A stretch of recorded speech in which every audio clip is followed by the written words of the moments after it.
Hello everyone, so hope you are doing great. So in this video I am going to discuss about magnetism. अब जो magnetism है ये बहुत बड़ी unit है, तो इसमें I can divide magnetism into 6 chapters. तो ज़रा देख लेते हैं वो चैप्टर्स क्या हैं. तो जो पहला चैप्टर है उसमें will find how to find the magnetic field by a current carrying conductor. और जो सेकंड चैप्टर है उसमें will see moving charges in magnetic field, उन पर फोर्स क्या लगता है, what is the magnetic force, उसका फॉर्मूला क्या होता है. And in the third chapter will see कि जो मैग्नेटिक फोर्स और टॉर्क एक करंट कैरिंग कंडक्टर को अगर हम फील्ड में रखते हैं उस पर क्या होता है. राइट, सेकंड चैप्टर में हम चार्जेस पर बात कर रहे हैं और थर्ड चैप्टर में हम बात करेंगे कंडक्टर्स में which is having current. Fourth chapter में will talk about the magnetic field by the permanent magnet. In fifth chapter we'll talk about Earth's magnetism. और सिक्स चैप्टर में हम डिफरेंट मैग्नेटिक मटेरियल्स के बारे में बात करेंगे, like paramagnetic, diamagnetic, ferromagnetic, and how we can categorise. Okay, तो आज के इस वीडियो में so I have divided magnetism into different parts. तो अब आज की जो पार्ट 1 है उसका एक बार कंटेंट देख लेते हैं हम क्या करने वाले हैं. तो पहला जो चीज़ हम पढ़ेंगे वो है बायोट-सेवर्ट्स लॉ. तो इस लॉ से हम पता कर सकते हैं what is the magnetic field by a current carrying element.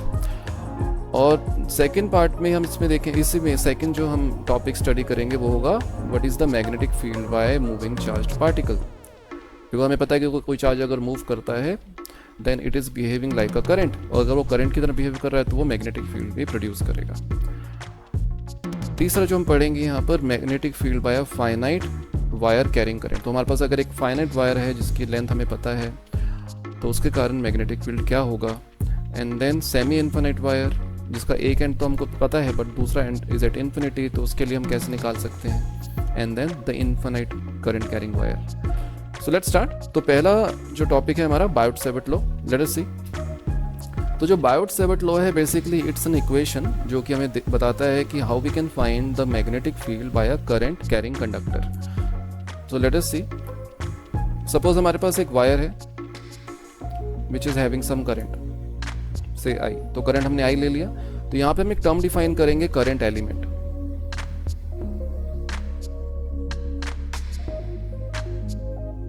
Right, अब ये करंट एलिमेंट होता क्या है इसको देखते हैं. तो लेट अस से मैंने एक छोटा सा एलिमेंट ले लिया है इस वायर का और इसकी जो लेंथ है वो है dl.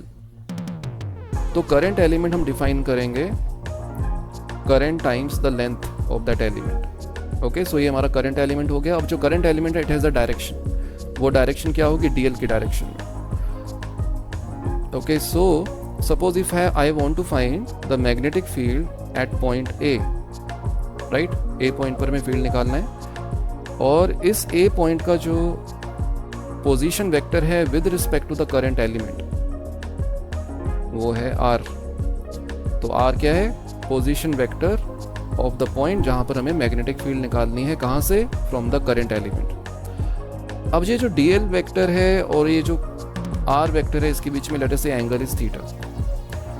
तो बाय बायोट-सेवर्ट लॉ तो जो हमें इक्वेशन मिलती है इट स्टेट्स दैट कि जो मैग्नेटिक फील्ड होगी a पर, से मैं इसको dB बोल रहा हूँ, b is the symbol for magnetic field. और dB का मतलब अगर हमारे पास एक कंडक्टर है, अगर मैं उसका एक छोटा सा एलिमेंट ले रहा हूँ उसके कारण जो मैग्नेटिक फील्ड होगी उसको हम dB बोल रहे हैं. तो ये जो dB है it will be mu naught upon 4 pi times I dl cross r vector divided by r cube. अब यहाँ पर mu naught upon 4 pi you can से एक प्रोपोर्शनैलिटी कांस्टेंट है और mu naught here, mu naught को हम बोलते हैं परमिएबिलिटी ऑफ फ्री स्पेस. जैसे हमने इलेक्ट्रोस्टैटिक्स में पढ़ा था परमिटिविटी, उसी तरह से यहाँ पर मैग्नेटिज्म में हम बात करेंगे परमिएबिलिटी की. ओके, म्यू का मतलब होता है परमिएबिलिटी ऑफ द मीडियम.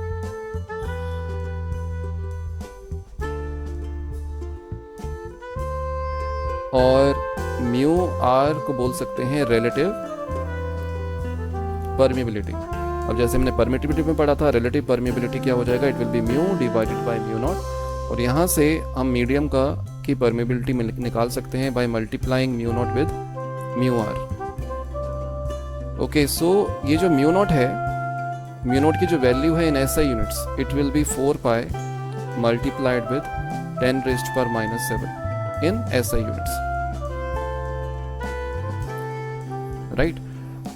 अब इसको एक बार फॉर्मूला को हम देख लेते हैं। तो यहाँ पर आप देख सकते हो कि जो डायरेक्शन होगी, सो यहाँ पे फॉर्मूला में we have I dl cross r, so we can say magnetic field की जो डायरेक्शन होगी वो dl क्रॉस r की डायरेक्शन में होगा।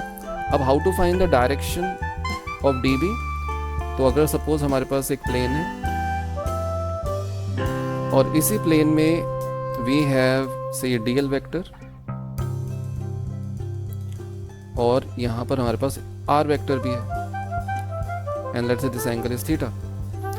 तो क्रॉस प्रोडक्ट में हमने क्या पढ़ा था, इफ आई कर्ल, फिंगर को कर्ल करना है, अगर हम एक वेक्टर से दूसरे वेक्टर की तरफ अगर हम कर्ल करते हैं, then the direction of the thumb give us the direction of the cross product. तो यहाँ पर अगर हम इसको कर्ल करते हैं इन दिस डायरेक्शन, तो हमें जो डायरेक्शन मिलती है that will be, you can say in the upward direction dl cross r। तो ये हो जाएगा मैग्नेटिक फील्ड की डायरेक्शन। तो we can use right hand curl rule to find the direction of magnetic field. Okay, so I hope this thing is clear. अब जरा इसकी अब हम एप्लीकेशंस भी देखेंगे, जैसे कि if you have to find the magnetic field by a finite wire, then we are going to use the same formula. और इसको आप ऐसा भी लिख सकते हो, mu naught upon 4 pi I dl cross r cap upon r square, right. और अगर हम इसके मैग्नीट्यूड की बात करें तो उसको हम लिख सकते हैं mu naught upon 4 pi I dl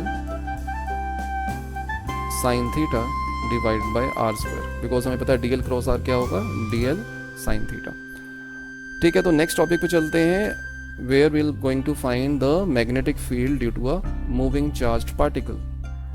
Let us say हमारे पास एक charged particle है Q and it is moving in this direction with a velocity v, और हम निकालना चाहते हैं magnetic field at a point A, और इस point A का जो position vector है with respect to the charge वो है r vector, और ये जो angle है velocity और r vector में वो है थीटा। ओके, तो अगर मैं बायोट-सेवर्ट लॉ लिखता हूँ यहाँ पर, तो dB will be mu naught upon 4 pi I dl cross r vector divided by r cube, right. तो आपने क्या करना है, यहाँ पे जो आइडियल हमारे पास एक वेक्टर आ रहा है, इसको you have to replace with QV, because the dimension of QV is same as the dimension of ideal. दोनों की डायमेंशन एम्पियर और लेंथ के बराबर होगी, AL के बराबर होगी, right, A raised power 1 L raised power 1। Similarly यहाँ पर चार्ज को हम लिख सकते हैं एम्पियर टाइम्स टाइम, और वेलोसिटी को हम लिख सकते हैं L raised power 1 T raised power -1। तो यू कैन सी कि इन दोनों की डायमेंशन सेम है। सो हमारा फॉर्मूला क्या बन जाएगा in this case, it will be mu naught upon 4 pi Q V cross R divided by R cube.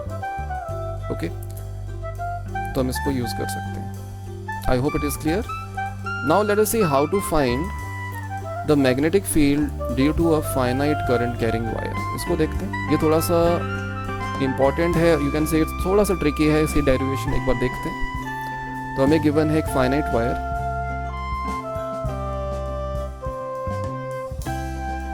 और इसमें लेट अस से जो करंट है वो फ्लो कर रहा है इस डायरेक्शन में, this current is I, right. So this is the, you can say the starting point and this is the end point, और we have to find magnetic field at point A, and the distance between the wire and the point A is D, और A point और wire दोनों same plane में lie करते हैं। तो अब अगर हम इसमें एक छोटा सा एलिमेंट ले लेते हैं, let us take a small current element, और इसको मैंने नाम दे दिया है, इसकी लेंथ कितना है हमने dx मान लिया है, और ये जो एलिमेंट है it is located at a distance x from this point, और यहाँ से अगर हम एक पोजीशन वेक्टर ड्रॉ करते हैं A का, देन अगर ये ड्रॉ करेंगे, so that is the position vector of ए, इसको हम आर बोल देते हैं। Now the angle between the current element will be theta, let us से दिस एंगल इज थीटा। तो अगर हमें इस एलिमेंट के कारण यहाँ पर मैग्नेटिक फील्ड निकालनी है तो we are going to use Biot Savart law. तो वो क्या होगा, d B is equals to mu naught I d x cross r cap divided by 4 pi r square. तो हम इसको लगा सकते हैं। और अगर हम इसकी डायरेक्शन देखें, अगर मैं कहता हूँ कि ए पॉइंट और ये वायर सेम प्लेन में लाई करते हैं, then dl cross r, if you curl your fingers from dx to r, the thumb is pointing into the plane। इसका मतलब यहाँ पर जो मैग्नेटिक फील्ड होगी वो into the plane होगी। so that is the direction of magnetic field। so हमको direction पता है। अगर आप कोई और भी एलिमेंट लेते हो, मान लो कि if I take an element जो कि यहाँ पर है और इसके कारण भी अगर हम यहाँ पे मैग्नेटिक फील्ड निकालेंगे, then the direction of magnetic field will be into the plane।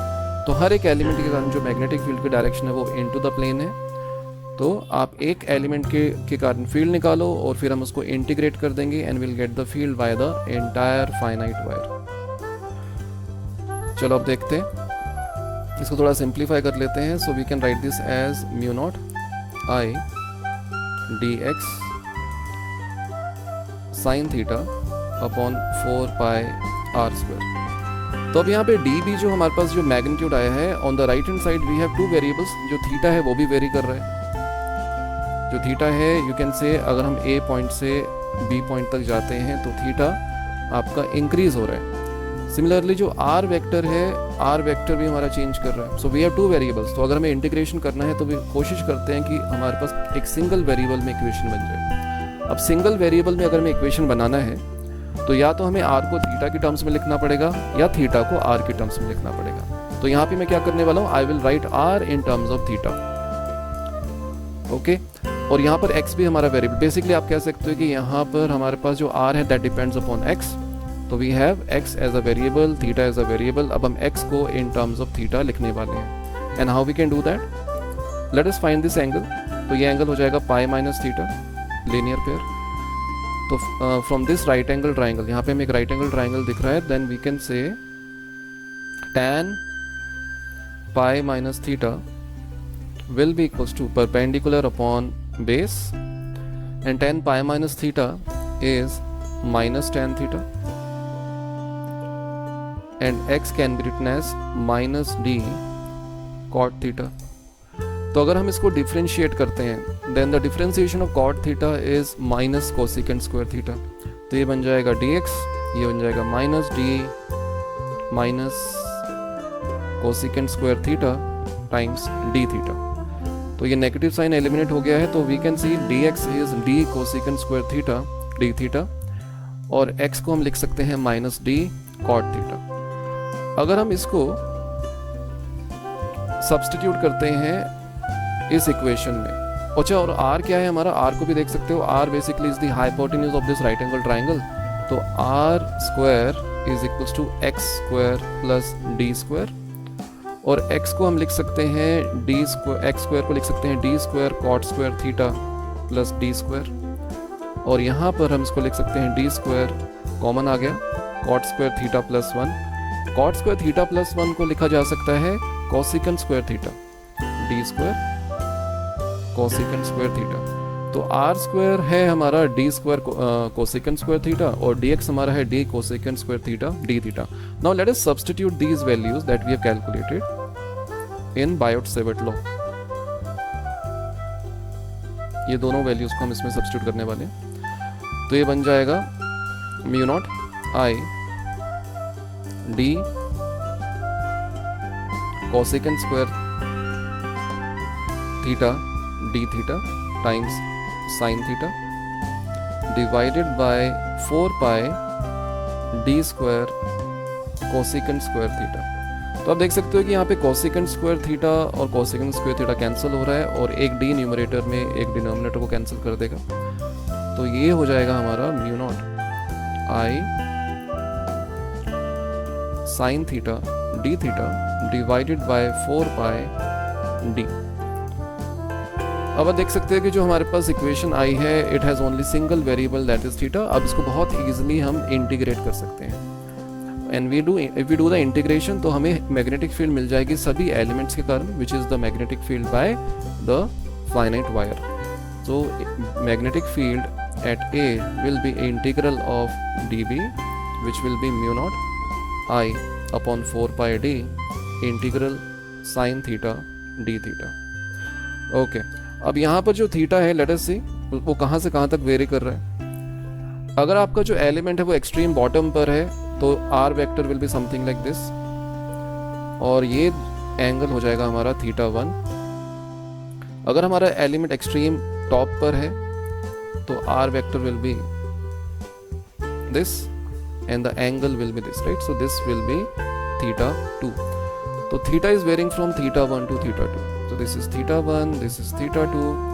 Sin theta का इंटीग्रेशन होता है minus cos theta. So if we simplify this, we will get mu naught I upon 4 pi d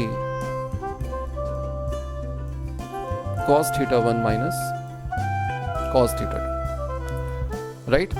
तो ये हो गया हमारा पहला formula to find the magnetic field by a finite wire. Okay तो कई बार हम इस फॉर्मूला को इन एंगल्स की फॉर्म में भी लिख सकते हैं। मान लो कि this angle is alpha and this angle is beta. Okay, so what is the relation between alpha and theta 1 and the beta and theta 2? So we can write the relation.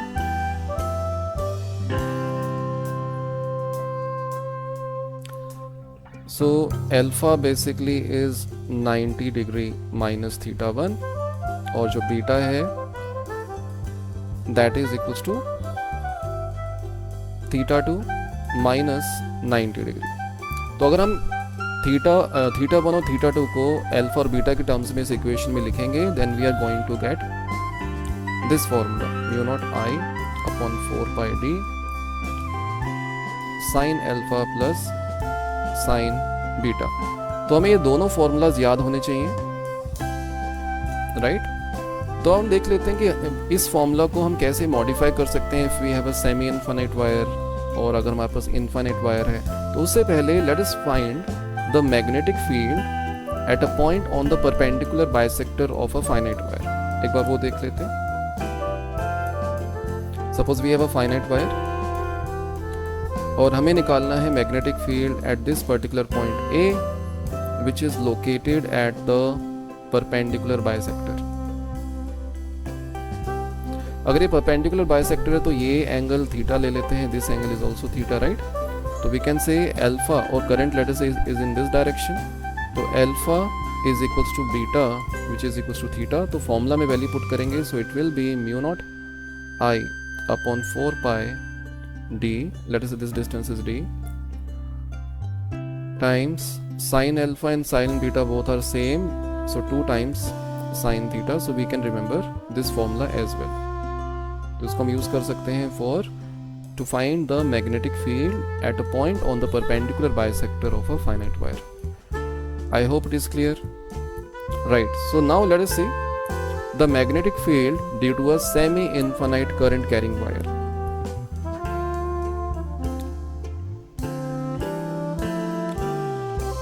So this is a semi-infinite current carrying wire. Let us say current हमारा upward direction में है और ये दूसरा जो end है that is at infinity और हमें निकालना है magnetic field at this particular point A।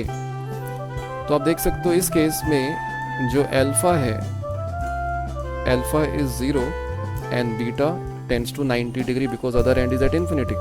तो जो बीटा है वो बहुत बड़ा होगा, बड़ा होता जाएगा and at infinity that is tending to 90 degree। तो अगर हम इक्वेशन हमारा जो फॉर्मूला है फाइनाइट वायर का उसको यूज़ करते हैं so B will be mu naught I upon 4 pi D sine 0 plus sine 90 degree. Sine 0 is 0, sine 90 is 1, so this comes out to be mu naught I upon 4 pi d. Okay, so this is the magnetic field at point A, and how to find the direction? Again, so but in this case if you take an element on this wire, कोई भी एक element ले सकते हो। और एक यहाँ पर अगर हम पोजीशन वेक्टर ड्रॉ करते हैं, so dl cross r is into the plane, तो यहाँ पर मैग्नेटिक फील्ड हो जाएगी into the plane. So this magnetic field will be into the plane, and this is the symbol that we use, right, for into the plane, and for out of the plane the symbol is this, right. So next जो topic है हमारा है वो है infinite current carrying wire. इसको देख लेते हैं. So we have a infinite current carrying wire.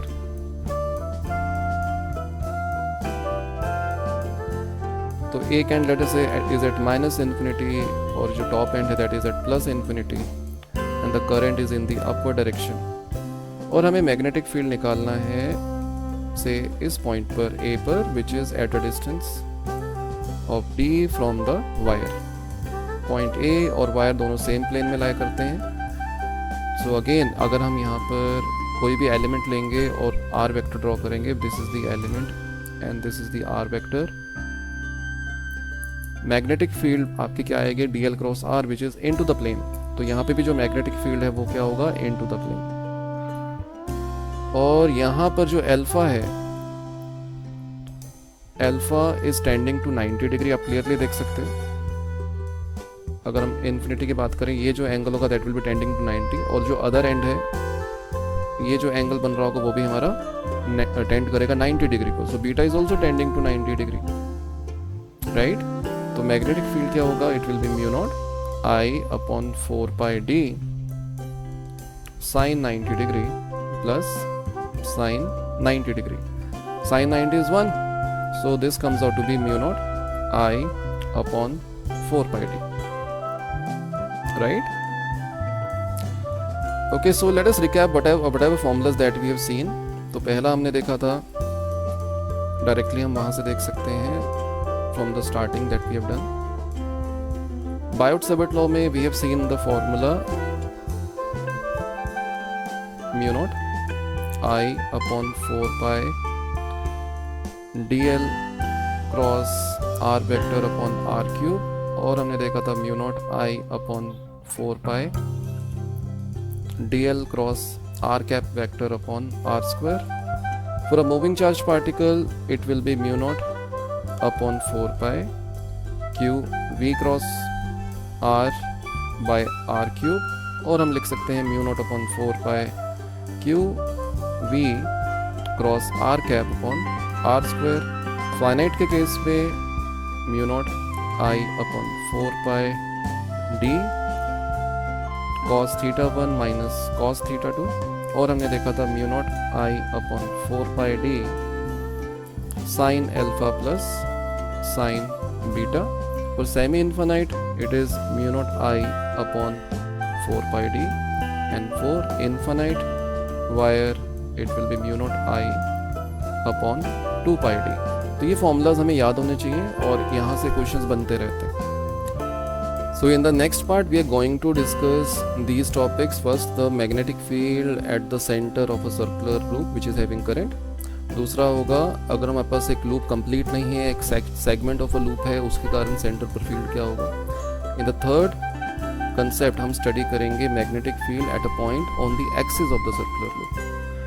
So everyone please stay tuned to PracBees channel, और I'll make sure आपकी जो concept है वो crystal clear हो जाए. So see you in the next video and please subscribe. Thank you.